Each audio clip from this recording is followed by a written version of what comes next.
நண்பர்களுக்கு வணக்கம். நான் எட்டியப்ப சோழன். விசிக வெற்றி கேள்விக்குறி வச்சு செய்துவிட்ட திமுக வேதனையில் நம்ம அண்ணா தொல் திருமாவளவன் அவர்கள் அடுத்தடுத்து ஆப்பு மூலமாக அதிர்ந்திருக்கின்றார். நம்ம அண்ணா தொல் திருமாவளவன் அவர்கள் விசிகவுடைய வெற்றி கேள்விக்குறிதானா? விரிவாக புள்ளி விவரத்துடன் இந்த வீடியோவில் பார்க்க போகிறோங்க. திமுக விசிகாவை எப்படி வச்சு செஞ்சிருக்குது என்பதை பற்றியும் பார்க்க போகிறோங்க. இப்படி திமுக வச்சு செய்திருந்தாலும் எதற்காக நம் அண்ணா நாங்கள் திமுக கூட்டணியில் தான் இருப்போம் என்று விடாப்பிடியாக அங்கே இருக்கின்றார். அதிமுக வெளிப்படையாக அழைப்பு விடுத்தும் அதை ஏற்காம திமுக கூட்டணியிலே இருக்க வேண்டிய கட்டாயம் என்ன, எல்லாவற்றையும் இந்த வீடியோவில் நம்ம விரிவாக பார்க்கலாங்க. அதாவது திமுக கூட்டணியில் நீண்ட இழுபறிக்கு பிறகு கூட்டணி ஒப்பந்தம் கையெழுத்தானது விசிகாவது தான். விசிக பொறுத்த வரைக்கும் நாங்கள் அனைவருக்குமான கட்சியாக அடையாளப்பட வேண்டும். அரசியல் களத்தில் 30 ஆண்டு காலம் பயணித்தாகி போய்விட்டது. எந்த இடத்திலும் சரி, எப்போதும் சரி, நாங்கள் ஒரு சமூகத்துக்கு மட்டுமே குரல் கொடுத்தது கிடையாது. அனைத்து சமூகத்துக்கும் நாங்கள் குரல் கொடுத்திருக்கின்றோம். அனைத்து சமூகத்தினுடைய போராட்டத்திலும் நாங்கள் கலந்து கொண்டு இருக்கின்றோம். எங்களுக்கு அரசியல் கட்சிகள் என்றால் பாஜக, பாமக தவிர்த்து மற்ற எல்லா கட்சிகளும் நட்பு கட்சிகள் தான். அவங்க முன்னெடுக்கின்ற போராட்டத்தில் நாங்கள் களத்தில் இறங்கி போராடி இருக்கின்றோம். அதோட ஆளுங்கட்சியாகவே இருந்தாலும் தவறு என்கின்ற போது சுட்டி காட்டி மக்களுடைய பிரச்சனையை அரசாங்கத்துக்கு கொண்டு வந்து சேர்த்து அந்த பிரச்சனையை தீர்வு கண்டு இருக்கின்றோம். அதனால் நாங்கள் பொறுத்த வரைக்கும் ஒரு சமூகத்துக்கான கட்சியாக நாங்கள் இருக்க மாட்டோம். அதனால் எங்களுக்கு பொது தொகுதி தந்தே ஆக வேண்டும். அதுலேயும் இன்னொரு டிமாண்டு வந்து வச்சார். நீங்கள் கம்யூனிஸ்ட் கட்சிகளும் எங்களையும் ஒரே தளத்தில் வச்சு பார்க்குறீங்க.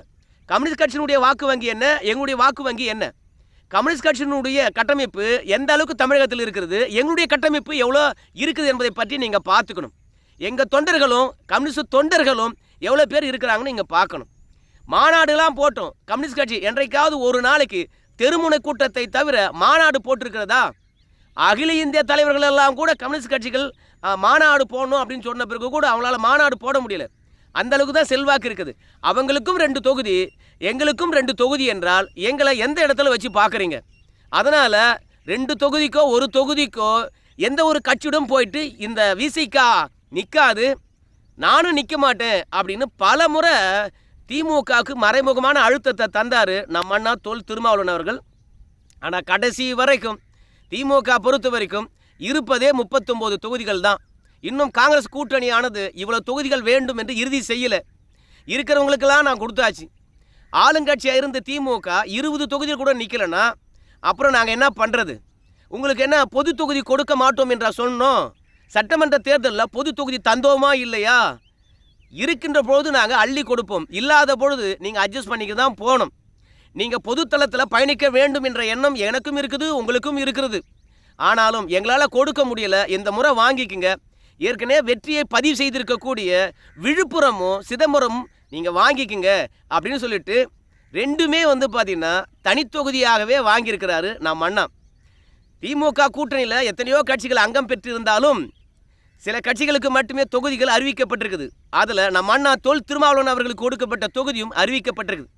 ஏன்னா அந்த 2 இடத்திலும் திமுகவில் யாரும் போட்டி போட போகிறதில்ல, அதுவும் தனித்தொகுதி. அதனால் ஒதுக்கப்பட்ட தொகுதியும் எந்தெந்த தொகுதி என்பதையும் திமுக அறிவிச்சிடுச்சு. ஆனால் இப்போது அண்ணா தொல் திருமாவளவன் அவர்களுக்கு வந்து ரொம்பவே வேதனை. கடைசி வரைக்கும் நாம் பொது தொகுதிக்கு போகாமே விட்டுருவோம் போல இருக்குது. நீண்ட இழுபறிக்கு பிறகு மீண்டும் தனித்தொகுதியிலே முடக்கினது திமுக விசிகாவை வச்சு செஞ்சிருக்கிறது. சரி, கொடுக்கப்பட்ட தொகுதியும் வெற்றி வாய்ப்பு எப்படி இருக்கும்? விசிகாவினுடைய பொதுச்செயலாளர் இருக்கக்கூடிய ரவிக்குமாரோடைய வெற்றி நிலவரம் எப்படி இருக்குன்னு சொல்லிட்டு நம்ம பார்த்துடலாம். வெற்றியே கேள்விக்குறி ஆகும் என்ற நிலையில் இருக்கின்ற போது, ஆனால் கொடுத்த 2 தொகுதியும் எதற்காக விசிக வாங்கிக்கிட்டு தேர்தலில் நிற்குது? அதுக்கும் ஒரு காரணம் இருக்குது. அதை பற்றி நான் உங்களுக்கு கடைசியில் சொல்கிறேன். முதல்ல ரவிக்குமார் அவர்களை பொறுத்த வரைக்கும் 2021, 2019 இந்த 2 தேர்தலுடைய வாக்கு சதவீதங்களை அப்படியே ஒப்பிட்டு பார்த்தோம் என்றால் மீண்டும் அவர் வெற்றி பெறுவது கேள்விக்குறியான விஷயமாகத்தான் இருக்குது. முதல்ல 2019 ரவிக்குமார் அவர்கள் எவ்வளோ வாக்கு வித்தியாசத்தில் வெற்றி பெற்றார்? திமுக மற்ற தொகுதிகள்லாம் எந்த அளவுக்கு வாக்கு வித்தியாசத்தில் வெற்றி பெற்றதோ அதை விட பாதி அளவு வாக்குகள் வித்தியாசத்தில் தான் ரவிக்குமார் அவர்கள் வெற்றி பெற்றார். அவர் உதயசூரியன் சின்னத்தில் நின்றார். அவர் எவ்வளோ வாக்கு வித்தியாசம் தெரியுமா? 1,28,68 வாக்குகள் வித்தியாசத்தை தான் வெற்றி பெற்றார். ஆனால் விழுப்புரம் தொகுதியில் எந்தெந்த சட்டமன்ற தொகுதிகள் அடங்கியிருக்குது? திண்டிவனம், வானூர், விழுப்புரம், விக்கிரவாண்டி, திருக்கோவிலூர், உளுந்தூர்பேட்டை. ஸோ 2021 அதிமுக வாங்கின வாக்குகளை இப்போ நம்ம சொல்லி பார்த்தோம்னு வச்சுங்களேன். அப்புறம் விசிக்காக எவ்வளோ வாக்குகள் வரும் என்பதை பற்றி நம்ம தெளிவாக தெரிஞ்சுக்கலாம். முதல்ல திண்டிவனத்தை பொறுத்த வரைக்கும் அதிமுக தான் வெற்றி பெற்றது. அது 9753 வாக்குகள் கூடுதலாக பெற்று வெற்றி பெற்றது. 9000 வாக்குகள் சுருக்கமாக சொல்ல போனால். வானூரில் அதிமுக வெற்றி பெற்றது 21727 வாக்குகள் பெற்று வெற்றி பெற்றது. அதுக்கப்புறம் விழுப்புரம், அதில் திமுக 14868 வாக்குகள் பெற்று வெற்றி பெற்றது. விக்கிரவாண்டி, அங்கேயும் திமுக தான் வெற்றி பெற்றது. 9570 வாக்குகள் பெற்று திமுக வெற்றி பெற்றது. திருக்கோவில், அந்த இடத்துல தான் நம்முடைய முன்னாள் அமைச்சர் பொன்முடி அவர்கள் நின்று வெற்றி பெற்றார். இப்போ அவர் சட்டமன்ற உறுப்பினராகவும் இல்லை, அமைச்சராகவும் இல்லை, ஒரு தனி மனிதனாக திமுகவுடைய நிர்வாகியாக தான் இருக்கிறாரு. அங்கே அவர் தான் அதிகப்படியான வாக்குகள் வாங்கி வெற்றி பெற்றார். அவர் வாங்கின வாக்கு வித்தியாசம் எவ்வளோன்னு கேட்டிங்கன்னா 59680 வாக்குகள். மற்ற தொகுதிகளை விட இவர் எக்கச்சக்கமான வாக்குகளை பெற்றிருக்கின்றார். பொன்முடி அவர்கள் ஆளுமை மிக்கவராக இருக்கிறார். இதுதான் இந்த விழுப்புரம் தொகுதியில் நம்ம விசிகாவினுடைய பொதுச்செயலாளர் இருக்கக்கூடிய ரவிக்குமாரை வெற்றி பெறுவதற்கான உந்துதலாக இருக்கும் இந்த திருக்கோவிலூர் தொகுதி. அதுக்கப்புறம் உளுந்தூர்பேட்டை, அங்கேயும் திமுக தான் வெற்றி பெற்றது. 5256 வாக்குகள். மொத்தமாக இந்த 6 தொகுதியிலும் அதிமுகவை விட திமுக எவ்வளோ கூடுதலான வாக்குகளை பெற்றிருக்குதுன்னு பார்க்கும்போது 57897 வாக்குகள் தான் பெற்றிருக்கிறது. ஒரு நாடாளுமன்ற தொகுதிக்கு 57897 வாக்குகள் என்பது ரொம்ப கூடுதலானது கிடையாது. அதுவும் இல்லாமல் பாமக என்பது அன்புமணி ராமதாஸ் தலைமையில் ரொம்பவே வேகம் எடுத்திருக்கிறது. 2019 அப்படி கிடையாது, 2021 அப்படி கிடையாது.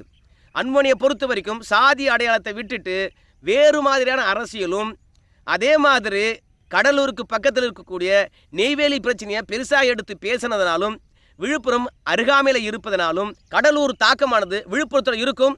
அதே மாதிரி தலித் சமூகத்துக்கு இணையாக கூடுதலாகவே பார்த்தீங்கன்னா வன்னியர் சமூகமானது இந்த பெல்ட்டில் இருக்கிறது. ஸோ இது பாமக கோட்டை என்று சொல்லலாம். இப்படி இருக்கின்ற தருணத்தில் ஆளுங்கட்சியாகவும் திமுக இருக்கிறது. அடுத்த 5 ஆண்டுக்கு ரவிக்குமார் அவர்கள் தான் எம்பி என்கின்ற பொழுது, கடந்த முறை 5 ஆண்டுகள் நீங்கள் தான் எம்பியாக இருந்தீங்க, என்ன செஞ்சீங்க தொகுதிக்கு? இந்த கேள்வி எழுமா இல்லையா? ஏற்கனவே என்ன செஞ்சீங்க அப்படின்றத சொல்ல வேண்டிய கட்டாயத்தில் ரவிக்குமார் இருக்கின்றார். கிட்டத்தட்ட 3 ஆண்டு காலத்தை நிறைவு செய்கிறது திமுக.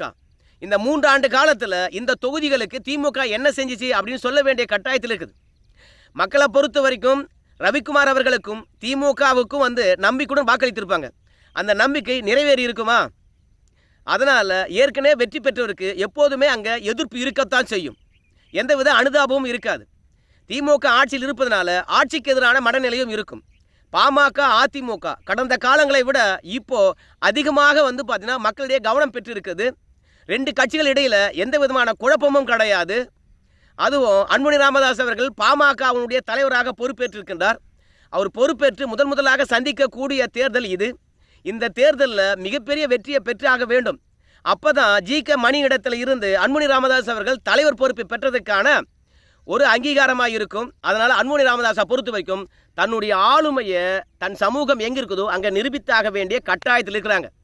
திட்டமிட்டு சரியான வேட்பாளரை போட்டு அதிமுக, பாமக 2 பேரும் களத்தில் இறங்கி வேலை பார்த்தாங்கன்னா வருகின்ற நாடாளுமன்ற தேர்தலில் ரவிக்குமார் அவர்களை தோற்கடிப்பது நிச்சயம். ஏற்கனவே ஒரு தொகுதியில் நின்று வெற்றி பெற்றவர் அதே தொகுதியில் நின்றார் என்றால் வெற்றி வாய்ப்பு குறைவு என்பதை மீண்டும் நினைவுறுத்தி, நம்ம அண்ணா தொல் திருமாவளவன் அவர்களை பொறுத்த வரைக்கும் சென்ற நாடாளுமன்ற தேர்தலில் சிதம்பரம் தொகுதியில் நின்றார். சிதம்பரம் தொகுதியில் அவர் வெற்றி பெற்ற வாக்கு வித்தியாசம் உங்கள் எல்லாருக்குமே தெரியும். 3128 வாக்குகள் தான் அதிமுக கூட்டணிக்கும் திமுக கூட்டணிக்கும் இடையில் இருந்த வித்தியாசம். அதுலேயும் ஒரு முறை அந்த சிதம்பரம் தொகுதியில் அதிமுக வேட்பாளர் வெற்றி பெற்று விட்டார்கள் அப்படின்னு சொன்னாங்க. அதிமுக சார்பில் பட்டாசுலாம் வெடிச்சிட்டாங்க. ஆனால் விடிய விடிய மீண்டும் வாக்குகள் எண்ணப்பட்டது. விடியற் காலையில் 3 மணிக்கு நம்ம அண்ணா தொல் திருமாவளவன் அவர்களை பொறுத்த வரைக்கும் 3128 வாக்குகள் வித்தியாசத்தில் வெற்றி பெற்று விட்டார் என்று அறிவிப்பானது வெளியாச்சு. அன்றைக்கே சொன்னாங்க, ஏதோ ஒரு அட்ஜஸ்ட்மெண்ட்டு அதிமுகவும் விசிகாவுக்கும் இடையில் ஏற்பட்டிருக்குது. அதனால தான் அந்த தொகுதியானது ஒரு கட்சி தலைவருக்கு விட்டு கொடுங்க என்று விட்டு கொடுத்துருக்காங்க. இல்லைனா வெற்றி பெற்று விட்டார்கள் என்று அறிவித்து விட்ட பிறகு மீண்டும் எப்படி வாக்கு எண்ணிக்கை நடந்தது அப்படின்னு சொல்லிட்டு குறைவான வாக்கு வித்தியாசத்தின் காரணமாக குழப்பமே ஏற்பட்டது. சரிங்க, இந்த 6 சட்டமன்ற தொகுதிகளும் 2021 திமுக எத்தனை வெற்றி பெற்றிருக்குது, அதிமுக எத்தனை வெற்றி பெற்றிருக்குது, 2 கட்சிகளுக்கும் இடையில் இருக்கக்கூடிய வித்தியாசங்கள் எவ்வளோ என்பதை பார்த்தோம்னா இந்த நாடாளுமன்ற தொகுதி அதிமுக இல்லை விசிகா என்று புரியும். குன்னத்தை பொறுத்த வரைக்கும் 6329 வாக்கு வித்தியாசத்தில் தான் வெற்றி பெற்றிருக்கின்றார். அரியலூரை பொறுத்த வரைக்கும் 3234 வாக்கு வித்தியாசத்தில் தான் வெற்றி பெற்றிருக்கின்றார். ஜெயங்கொண்டத்தை பொறுத்த வரைக்கும் 5452 வாக்குகள் வித்தியாசத்தில் தான் திமுக வெற்றி பெற்றிருக்குது. காட்டுமன்னார் கோயிலில் மட்டும் விசிகா வெற்றி பெற்றிருக்குது. அந்த இடத்துல 10,565 வாக்கு வித்தியாசத்தில் விசிகா வெற்றி பெற்றிருக்குது. புவனகிரி அந்த இடத்துலேயே திமுக வெற்றி பெற்றிருக்குது. ஆனால் 8259 வாக்கு வித்தியாசம் தான். அதற்கு பிறகு சிதம்பரம் 16,937 வாக்குகள் வித்தியாசத்தில் தான் வெற்றி பெற்றிருக்கு. மொத்தமாக திமுக கூட்டணி அதிமுக கூட்டணி வாக்கு வித்தியாசத்தை அப்படியே எண்ணி பார்க்கின்ற போது 384 வாக்கு தான் வித்தியாசமாகவே வருகிறதுங்க. 2021 தேர்தலில் மொத்தமாக 6 தொகுதியிலும் வெறுமனே 384 வாக்கு வித்தியாசம்தான். இந்த 344 வாக்கு வித்தியாசம் என்பது வருகின்ற நாடாளுமன்ற தேர்தலில் ரொம்ப பெரிய கணக்கா, ரொம்ப சொற்பமான கணக்கு. அதனால் விசிகாவுக்கு திமுக கொடுத்துருக்கின்ற 2 தொகுதியிலும் அதிமுக கூட்டணி குழப்பங்கள் நிலவுகின்ற அந்த தருணத்தில் கூட மிகப்பெரிய ஒரு எட்ஜை பெற்றிருக்கிறது. அதனால் இந்த 2 தொகுதியும் அண்ணனுக்கு வெற்றியை நிச்சயமாக பெற்றுத்தராது. இவங்கெல்லாம் சமூக செயல்பாட்டாளர்களாக அடையாளப்படலாம். இந்த 2 தொகுதியும் நட்சத்திர தொகுதி என்று பேசப்படலாம். ஆனால் அந்த மக்களை பொறுத்த வரைக்கும் நீ என்ன பண்ணப்பா எனக்கு தானே கேட்பாங்க. பார்லிமெண்ட்டில் பேசியிருக்கலாம், ஆனால் பட்டியலின மக்களுக்காக தானே பேசினாங்க, தொகுதிக்காக பேசியிருக்காங்களா? கிடையாது இல்லையா? பொது பிரச்சனையை பேசின இந்த 2 தலைவரும் தொகுதி பிரச்சனையை பேசலை. அப்புறம் மக்கள் எப்படி ஓட்டு போடுவாங்க? அதாவது விழுப்புரம் தொகுதியிலாவது அதிமுக திமுக கூட்டணிக்கு இடையில் 57,000 வாக்கு. ஆனால் சிதம்பரம் தொகுதியில் வெறுமனே 384 வாக்குகள் தான் வித்தியாசம் அதிமுக திமுக கூட்டணிக்கு. எப்படி வெற்றி பெற போகிறாரு? சிதம்பரம் தொகுதியை பொறுத்த வரைக்கும் பட்டியலின சமூகத்தை சார்ந்தவங்க பெரும்பான்மையாக இருக்கிறாங்க. அதனால் வெற்றி பெற்று விடுவோம் என்று சொன்னால் பட்டியலின சமூக மக்களை பொறுத்த வரைக்கும் அதிமுக ஓட்டு போட மாட்டாங்களா? அதுலேயும் சிதம்பரம் தொகுதியில் வன்னியரை விட பட்டியலின சமூகத்தை சார்ந்தவங்க ரொம்ப அதிகம் கிடையாது. ஒருவேளை வன்னியர்கள் 80,000 பேர் இருந்தாங்கன்னா பட்டியலின சமூகத்தை சார்ந்தவங்க 65,000 பேர் இருப்பாங்க. ஸோ வன்னியர்களை பொறுத்த வரைக்கும் 15,000 பேர் கூடுதலாக தான் அந்த இடத்துல இருக்கிறாங்க. ஆகையினால் இந்த முறை அதிமுக கூட்டணிக்கு பாமக வந்தால் வெற்றியானது கேள்விக்குறியாகும். அதை விட மிகப்பெரிய விஷயம், தோல்வி என்ன தெரிந்த பிறகும் இந்த 2 தொகுதியும் வாங்கி கொண்டு தனி சின்னத்தில் தான் நாங்கள் நிற்போம் அப்படின்னு சொல்லிட்டு அடம் பிடித்தது இன்னும் ஆபத்தை விளைவிக்கக்கூடும். உதயசூரியன் சின்னத்தில் விசிகா நிற்கின்ற போது 57,000 வாக்குகள் கிடைக்கிறது. ஆனால் அதுவே தனி சின்னத்தில் நிற்கின்ற போது 328 வாக்கு வித்தியாசம் தான் வருது.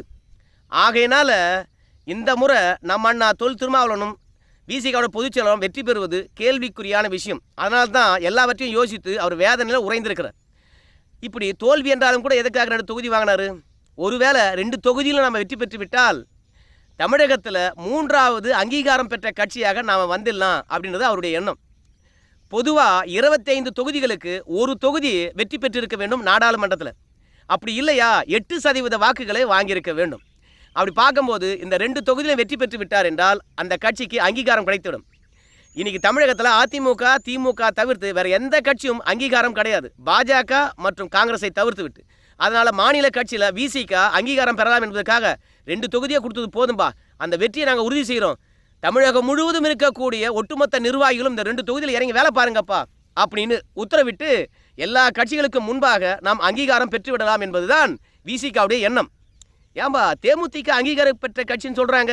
கிடையாதுங்க. தொடர்ச்சியாக 3 தேர்தலில் 3% வாக்கை விட குறைவான வாக்குகள் பெற்றதுனால தேமுதிகவுடைய அங்கீகாரமானது காலியாகி போச்சு, பாமகவுடைய அங்கீகாரமும் காலியாகி போச்சு. அதனால் இன்னைக்கு இந்த 2 தொகுதியும் வெற்றி பெற்று விட்டோம் என்றால் அங்கீகாரம் பெற்று விடலாம் என்பதற்காக இந்த 2 தனி தொகுதியே இருந்தாலும் பிரச்சனை பண்ணக்கூடாது திமுக கிட்ட அப்படின்னு சொல்லிட்டு வாங்கிக்கிட்டாங்க. அதாவது மோடியை நான் வீழ்த்த போகிறேன், அதுக்கு திமுக கூட்டணியில் தான் இருக்கணும் அப்படின்னு அவசியம் கிடையாது. அதிமுக கூட்டணியில் அவர் சேர்ந்தாலும் அதிமுக பலம் பெறும், அவர் வெற்றி பெறலாம்.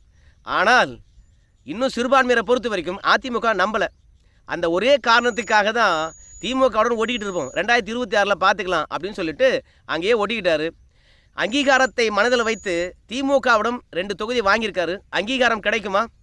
வெற்றியே கேள்விக்குறியாகின்ற போது எப்படி அவரால் 8% வாக்குகளை வாங்க முடியும் 2 தொகுதியில் நின்று? பார்க்கலாங்க, பொறுத்திருந்து. நன்றி நண்பர்கள்.